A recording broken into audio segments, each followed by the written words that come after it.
friends, today in the subject design and analysis of algorithms, we are going to see about asymptotic notations in analysis of algorithms. Basically, majority of the part in design and analysis of algorithm is completely depends upon the mathematics, computer science and related fields, whereas the big O notation, which describes the limit, or we can say that which describes the boundary of a function when argument tends towards a particular value or infinity. In mathematics, there is a in linear mathematics we can say there is a limitations. One complete topic was there, that is limits, where we have to vary in between that particular lower limit to that upper limit. Same thing is done with is expected in this big O notations, or we can say that asymptotic notations. When the argument tends to a particular value or infinity, usually in terms of simpler function, big O notation allows its user to simplify the function in order to concentrate on their growth rates. Whatever that growth rates, they are having certain boundary, they are having certain bound at upper level. That's why this big O notation is generating.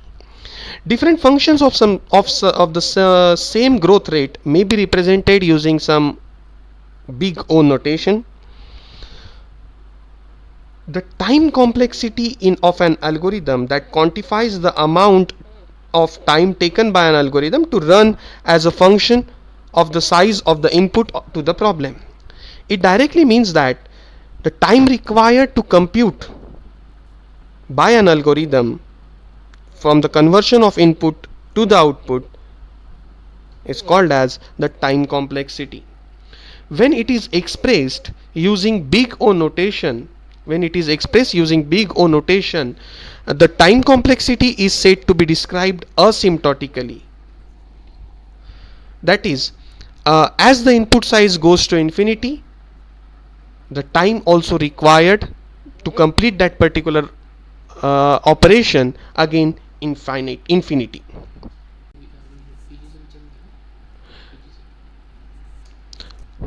Next, there are various complexities, various asymptotic complexities we can say. One is time and another one is space. Whereas running time of an algorithm of a function of size n for large n, we are expressing it using highest order term in the expression for the exact running time.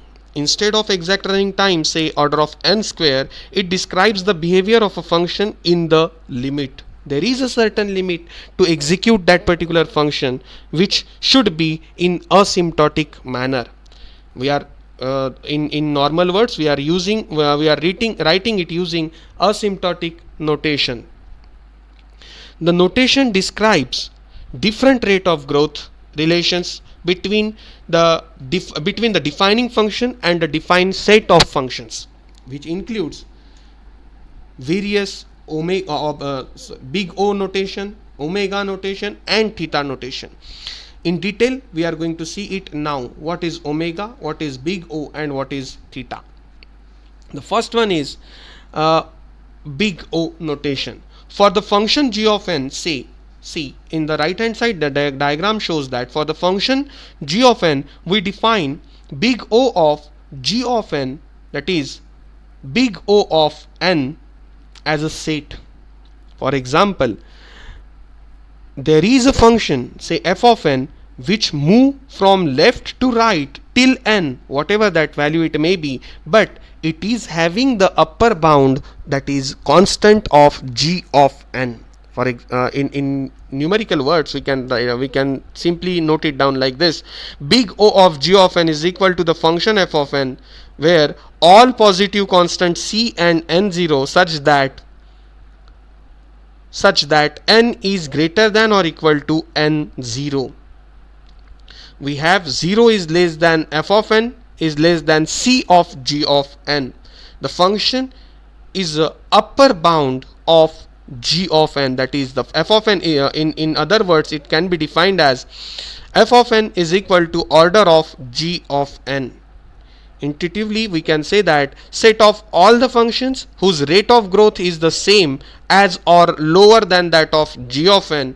G of n is an asymptotic upper bound for the function f of n. F of n is equal to big O of g of n is directly subset of order of g of n. Next is omega notation. In complete contrast between the big O notation, the omega notation says that for the function g of n we define omega of g of n, or other words, omega is also called as lower bound. We can say that lower bound for the function, say f of n, cause f of n does not go downwards from that g of n. G of n is the lower bound for the asymptotic lower bound. We can say g of n is the asymptotic lower bound for the function f of n. Set of all the functions whose rate of growth is the same as or higher than that of g of n, we can say that f of n is equal to omega of g of n. In other words, I am going to prove over here that big O is the upper bound whereas omega is the lower bound. As simple as that. Big O is the upper bound and omega is the lower bound. Intuitively, we can say that set of all the functions whose rate of growth is the same as or higher than order of g of n, than that of g of n, not order of g of n, that function g of n. It means f of n should be same or equal to g of n, but it may not come down than g of n, cause g of n is keeping the function f of n as a lower bound. Next one is next one is theta notation. Theta notation, see, until now we have seen that omega and big O, they are having the lower bound and upper bound respectively, but theta notation there were only one constant, but in theta notation there are two constants, c1 of g of n and c2 of g of n. What is this c1 of g of n and what is this c2 of g of n? They are two different constants. For the function g of n we define as theta of g of n, that is big theta of n, as a set which two positive constants c1 and c2 and n0 such that all n are greater than n0. Of course, all n are greater than n0, as if we have already seen it out. We can say that the function f of n may varies. The function f of n may varies between the two constant, that is c1 of g of n and c2 of g of n, or in other words, we can say that the function f of n is a asymptotically tight bound. Is the asymptotically tight bound for the function for two constant, that is c1 g of n and c2 g of n. The function f of n is a tight bound between these two constant called as theta notation. These are the definitions that we have already covered, and in the diagrammatic manner these three are the diagram, or we can say that this is the relation between the theta, omega and big O. We can simply seeing like this: theta is the first diagram where the function is tightly bound between the two constant, whereas big O is the upper bound. The function f of n is having the upper bound, that is boundary of the for the function c constant g of n, and theta and omega is called as the lower bound for the function f of n. There is some small omega notation, that is again the upper bound, but that is not asymptotically tight. Some or other cases it may vary more than that, so it's called as small omega notation as well.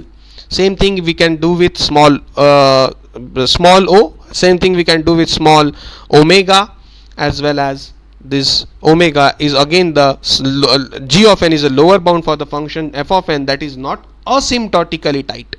Not asymptotically tight means it may vary in some or other cases, but in the big omega or big O, it is symptotically tight.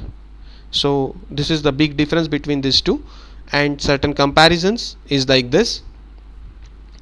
F of n is equal to order of g of n, so for all a which are less than or equal to b.